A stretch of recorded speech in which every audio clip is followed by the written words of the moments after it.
कौन बनेगा मुख्यमंत्री? राजस्थान का ये सबसे बड़ा सवाल है जो 3 दिसंबर की शाम से हर किसी की जुबान पर है।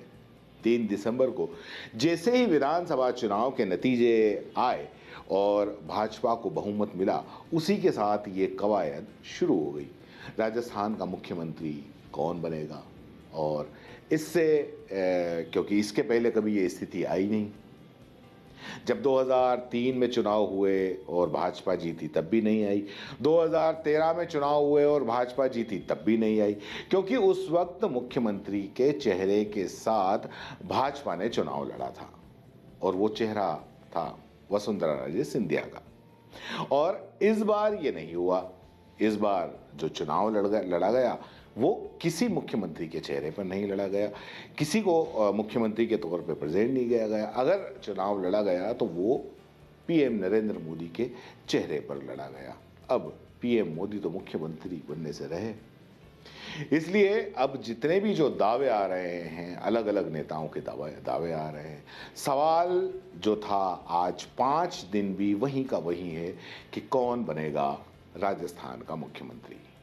वसुंधरा राजे को अगर उनकी बात करें तो उनको मुख्यमंत्री से कम कुछ चलेगा नहीं, और आला कमान पता नहीं क्यों वसुंधरा राजे से बहुत ज़्यादा खुश नहीं दिखाई देते। इसलिए ये सारा झोल झमेला चल रहा है।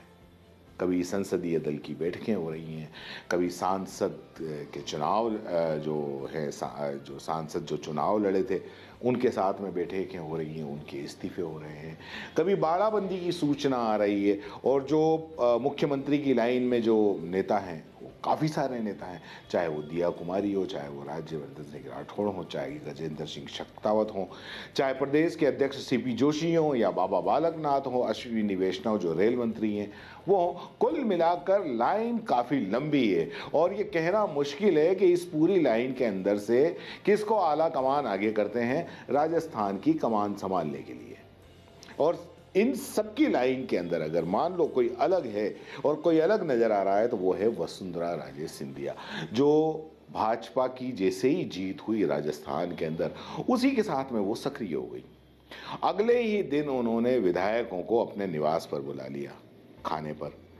अब दावा ये किया जा रहा है कि उनके जो निवास पर हैं वो विधायक 30 विधायक पहुंचे, फिर दावा किया गया 45 पहुंचे, किसी ने कहा कि नहीं साहब 70 विधायक आए हैं। बहरहाल विधायक मिलने के बहाने जो, और इसी बहाने वसुंधरा राजे ने कहीं ना कहीं आला कमान को अपनी ताकत बता दी, अपनी शक्ति का प्रदर्शन कर दिया, और आला कमान को एक बिना कहे मैसेज पहुंचा दिया कि चाहे कुछ भी हो जाए सीएम तो मैं ही बनूंगी।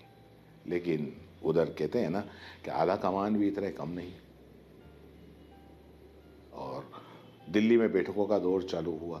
दिल्ली में जब बैठकों का दौर चालू हुआ, शुरुआत के अंदर तो ये सूचना आई थी कि वसुंधरा को नहीं बुलाया। जब वसुंधरा को नहीं बुलाया तो उसने राजस्थान के अंदर अपने सारे विधायकों को बुला लिया। उसके बाद में जब वसुंधरा राजे को दिल्ली बुलाया गया तो वो भी अपने बेटे दुष्यंत के साथ में चली गई और मिलने के लिए चली गई। इधर दुष्यंत पर भी बड़ा आरोप लगा, बाड़ाबंदी का आरोप लगा।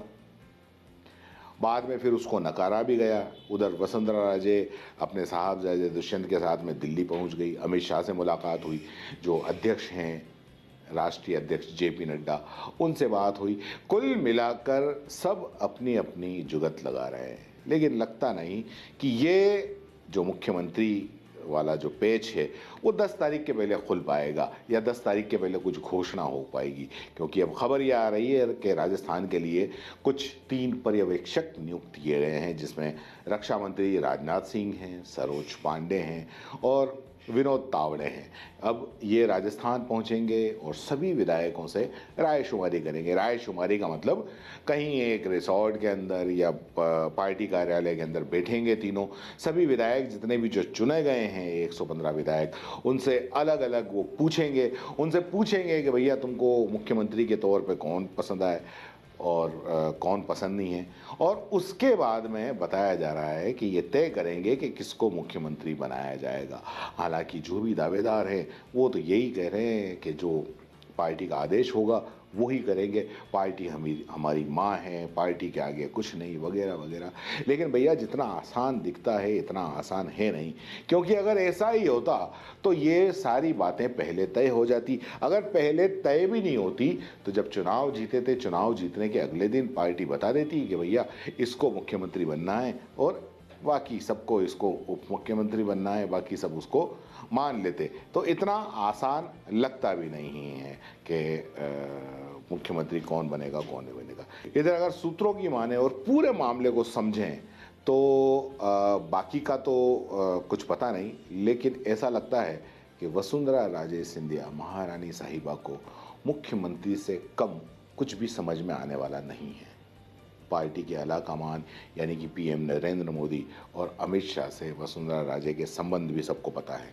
अगर पार्टी ये कहती है कि वसुंधरा राजे को मुख्यमंत्री बनाए जाने के बाद में कभी सत्ता वापस में नहीं आई, चाहे वो 2003 के अंदर हो या 2013 के अंदर हो, तो जब मुख्यमंत्री वसुंधरा राजे थी तो उसके बाद में वापस सत्ता नहीं आई, तो वसुंधरा राजे का ये भी तर्क हो सकता है कि जब वो उनके नेतृत्व के अंदर जब लोकसभा के चुनाव हुए तो राजस्थान से 25-25 सीटें लोकसभा को दी हैं।